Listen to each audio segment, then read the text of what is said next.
आज का जो नेक्स्ट क्वेश्चन है 8.2 का वो बहुत ही इंपॉर्टेंट है रिवीजन करने के लिए। तो चलिए मैं क्वेश्चंस को लेकर के आया हूँ, इस क्वेश्चन को मैं सॉल्व कर रहा हूँ। ठीक है, आप लोग भी इसे प्रैक्टिस करें, पार्ट बाय पार्ट में बता रहा हूँ ताकि आपको पढ़ने में ऑनलाइन हो या ऑफलाइन किसी भी प्रकार से कोई दिक्कत ना हो।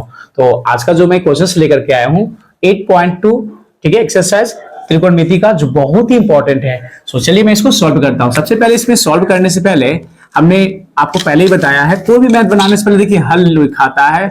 अगर इंग्लिश में आप बना रहे हो तो सॉल्व लिखिए, सॉल्यूशन लिखिए। ठीक है, इसको चेक करिए, हमने पिछले वीडियो में बनाया था, ध्यान से देख लीजिए। अगर जो बच्चे नहीं जाकर देखे हैं तो जाकर देख लीजिए पहले, ताकि आपको समझ में आ जाएगा।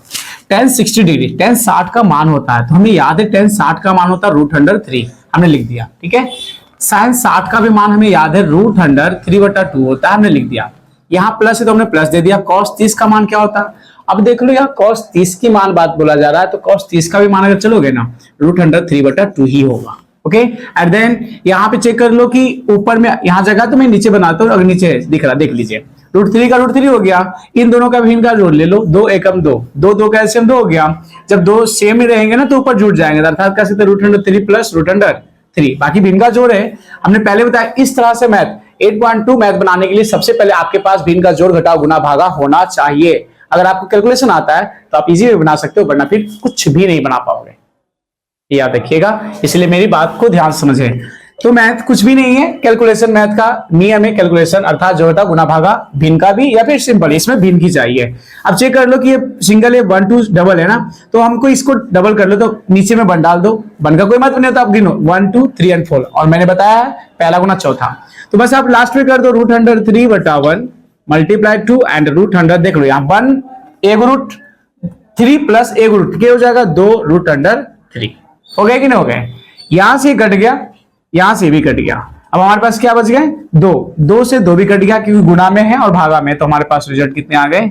1। ये है इसके आंसर, बहुत इजी वे में बना सकते हैं अगर आप सॉल्व करेंगे तो। ओके, तो ये हमारी इसकी आंसर आ गई 1। ठीक है, सिंपल वे में सॉल्व कर दिया हमने। ठीक है, आगे ध्यान दीजिएगा, इसको सबसे पहले हल लिखेंगे हम, तो जैसे उसे कर लो। 4 है तो 4 लिख दो। sin 60 का मान हमने जस्ट बताया √3/2, लेकिन यहाँ स्क्वायर है तो पूरे का होल स्क्वायर चढ़ा दो, प्लस 3 cos 60 का मान क्या होगा, तो 1/2 हो जाएगा, इसका पूरे का होल स्क्वायर कर दीजिए। ऊपर हो गया 4, नीचे करोगे तो यहाँ हो जाएगा 3 और ये हो जाएगा 2 दूनी 4, क्योंकि ये स्क्वायर से रूट कट जाता है। ठीक है, अब देख लो प्लस ऊपर में 3, 1 का स्क्वायर 1, 2 का स्क्वायर 4, फिर से आ गया 1 2 3 1 2 3, तो ये दोनों जोड़ा है ना, ये दोनों जोड़ा है, लेकिन ये अकेला, तो इसके नीचे 1 कर दो, इसके नीचे 1 कर दो, हो गया 4/1 मल्टीप्लाई 4/3 नंबर 1, प्लस इसको करोगे तो 3/1 मल्टीप्लाई 4/1।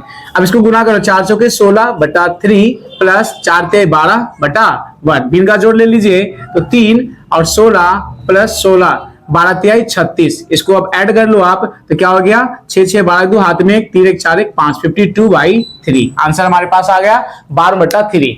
हमने कैलकुलेशन थोड़ा फास्ट कर दिया, हमने पहले ही बताया, ध्यान से देखिएगा। सबसे पहले जो मान है हमने रख दिया, जैसे दिया हुआ था, cos sin 60 का मान रख दिया हमने, cos 60 का मान हमने रख दिया। उसके बाद क्या क्या इसका कैलकुलेशन कर दिया हमने। ठीक है, भिन्न का जोड़ घटाव गुना कर दिया और हमारा आंसर आ गया 12/3। तो ये बहुत ही इजी क्वेश्चन है, आप इसे सॉल्व कर सकते हैं। ठीक है, नेक्स्ट क्वेश्चन बताते हैं।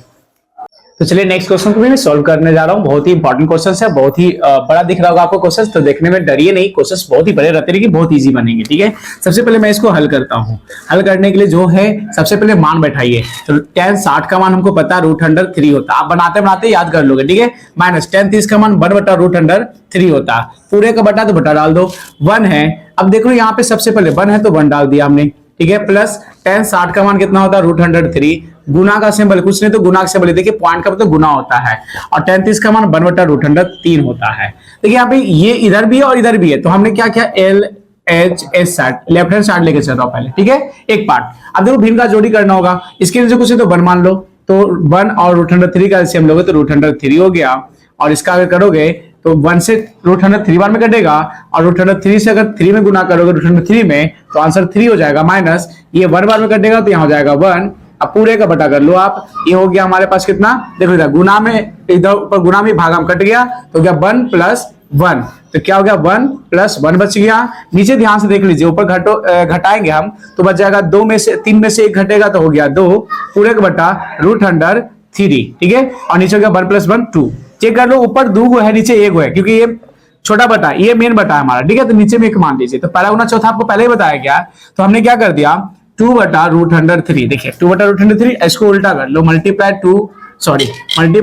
1/2, ये ऊपर चला जाएगा, तो ये 2 से 2 कट गया, तो हमारे पास रिजल्ट कितने आ गए, 1/√3। अब देखिएगा हमने LHS को सॉल्व किया तो ना आया, अब इसीलिए लिखेंगे RHS को सॉल्व करिए, tan 30 डिग्री, और tan 30 का मान आपको पता है 1/√3 होता है। प्रूव हो गया, इसीलिए लिख सकते हैं LHS बराबर RHS PROVED, प्रूव। यही है आपका सिंपल सा क्वेश्चन, जो कि left hand side right hand side को इक्वल करना होता है, तो हमने लेफ्ट हैंड साइड और राइट हैंड साइड को इक्वल कर दिया। आप इस प्रकार से क्वेश्चंस का हल कर सकते हैं। तो इधर का क्वेश्चन ये हो गया और इधर का क्वेश्चन ये हो गया, हमने दोनों को अलग अलग कर दिया। अगर जगह है तो दोनों को एक साथ भी बना सकते हैं, ताकि आपके लिए बेस्ट हो सकता है। ठीक है, तो ध्यान से देखिएगा। Okay, thank you.